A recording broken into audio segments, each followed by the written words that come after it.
Reduced eyesight can have major and long-lasting effects on all aspects of life, as the eye is the light of the body. An estimated 1 billion people around the world have a preventable vision impairment that is yet to be addressed. Today is World Sight Day, and it aims to raise awareness about ways to improve eyesight and eye health. This year's theme, Hope in Sight, focuses on the importance of making global eye health a priority. Joining me now is a consultant ophthalmologist at the Lagos State University Teaching Hospital, Dr. Adenekan. Good morning. Thank you for joining us on TVC Breakfast. Good morning. Thank you for having me. The eye is the light to the soul, or the body, as it is said. But then every day we engage in several things that a lot of persons do not know is affecting their sight. Talk to us what activities, given a background or by way of educating Nigerians, activities they get involved in that affect their sight. All right, thank you very much for the question. I must say that for activities that we do that expose us to eye problems, one of them includes our reading. Reading? Yes, because some people don't know that there's what we call computer vision syndrome. Where okay, now that is reading from perhaps on a your system. phone, okay. a screen, laptop, and the rest. And there's what we call computer vision syndrome that can lead to some eye complaints.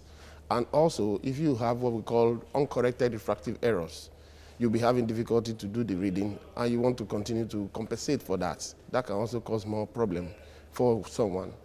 Also, is the issue of harmful traditional practices that people engage in.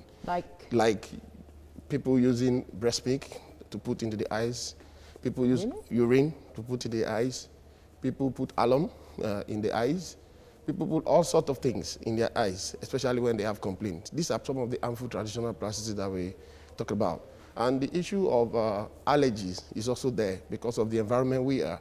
The dust to pollen grains and all are also there, and people do not seem to know what to do when they have these symptoms. So these are basically one or two things that we do daily that may affect our eyesight. And if you have uncorrected refractive error, what is needed is that you need to go for a glasses check. How do people get to know? Because there are times when it is said that some persons have avoidable issues that then lead to either blindness or any other that can become complex at the end of the day. How do people begin to see perhaps or react to checking their eyesight and knowing that, okay, if I see this, I know that I have to go check myself, or do I just go for a regular checkup? All right, thank you very much for that question. There are causes of blindness that are reversible, and there are causes of blindness that are irreversible. So for those that are reversible, we begin to talk about they can be prevented and they can be addressed or avoided. For those that are irreversible as well, the same thing applies to them. What you need to know is that you need to be conscious of your seeing. You cannot assume that every day you see the same way, except you try to be sure that if you can't see something, you complain about it.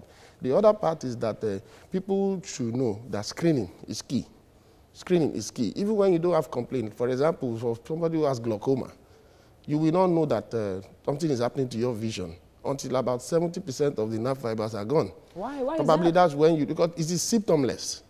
It's symptomless. So people should not wait for symptoms before they check their eyes. Like you said, annual screening may be too frequent, but for somebody who is given a clean bill of health today, should be expected to check their eyes in another 3 years or 2 years to be sure that it's the same.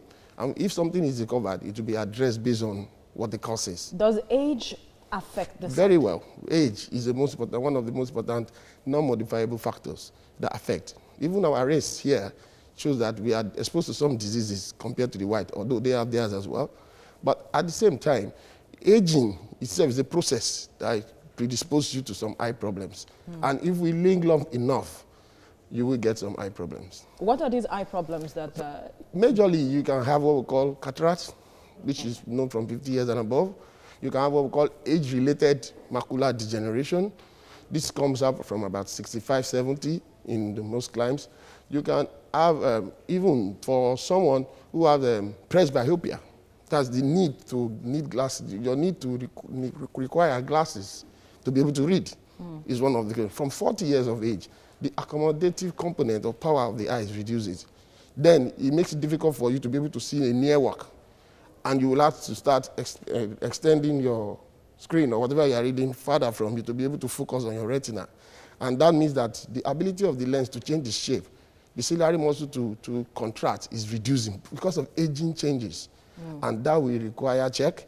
And when we find out, it's glasses we probably need for that correction. For a day like this, a lot of persons have said access to eye health care is quite a challenge in a country like ours. What would you suggest?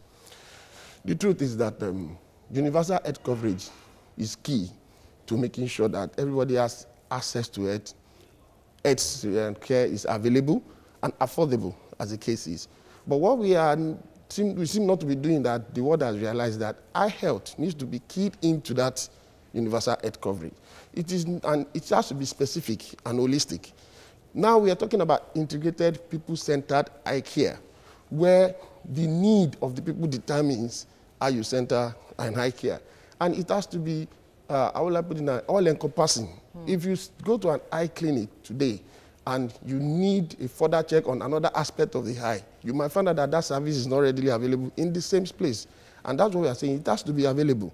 Somebody should go to an eye center who need a particular eye. Let's say you go for glasses test and you need to see a retina specialist. That retina specialist should exist in that same hospital, not that you refer somebody from one private to another hospital, we may be in another state because it is not readily available. This may not be in every community, but at least once in any state, there should be an holistic eye care approach. And it has to be people-centered. People-centered is saying that it has to be directed to the need of the client or the patient, as the case is. So universal health coverage, that's incorporating eye health into universal health coverage. It must be an integral part of it.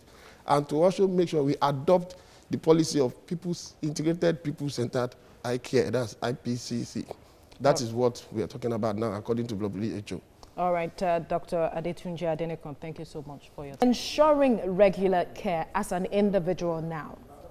How do we go about it, and what role does our lifestyle and perhaps diet play? All right, thank you very much. Of course, let's quickly go to the lifestyle changes. First of all, is smoking. Smoking affects the eyes? Smoking affects a lot of blood vessels, and the blood vessels to the eye are so important that we call them end arteries. And end arteries means that that's where they terminate. So if something happens to any of those vessels, there are bound to be problems. They also affect the nerves of the eyes. The optic nerve can also be affected from that.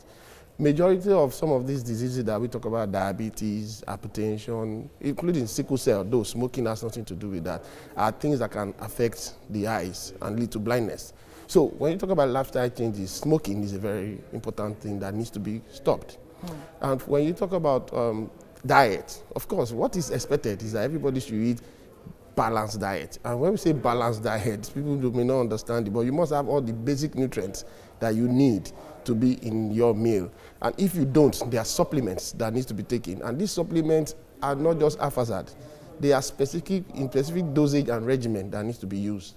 And these are the ways to supplement. How easily accessible are these supplements? How you know, when we talk about even feeding, some persons, if it is not, you're talking about eating right, but some persons, it's about being satisfied. That is their major concern.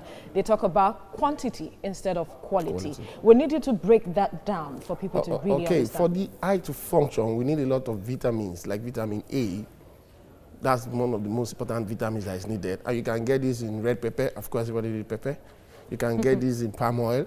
You can get this in carrots, green vegetables. These are things that I encourage. And you know, when it comes to the diet part of multivitamins, we don't want you to overcook your vegetables and all. But these are things that are naturally occurring that you can get without spending out of pocket to get supplements. So what I'm preaching is that eat very good meal, eat complete nutritious meal. Not necessarily that you must go and be concentrating on the supplement part of it. And in all this, the government saying go into farming means that they want all this to be available, but people must make attempt to make sure that they don't denature some of the food they eat by overcooking it. And of course, if you eat junks, you don't expect the same level of nutrient than freshly made. Do we celebrate the World Sight Day? Thank you very much. We hope to increase our media awareness campaign and to make sure that we educate people on the right way to live. Like he has just said, modifying your lifestyle. These are things that we need to talk about. We also try to make sure that we bring government into this issue. Government need to play their role. I'll say for one thing now, the society, the community is not blindness friendly, let me put it, or visually impairment patient friendly.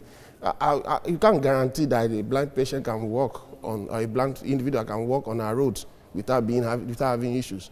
You can't guarantee that somebody who is visually impaired is not being marginalized when it comes to access to work, when it comes to accessing public services. Right. Even to get a bus for a blind person is not that friendly. So these are areas government also need to look into and make sure that eye health is a key part of universal health coverage, and integrated patient-centered eye care is adopted as a policy by all health systems. All right, Dr. Adetunji Adenekan and Dr. Akonde Yusuf, thank you, gentlemen, for your time on the program this morning.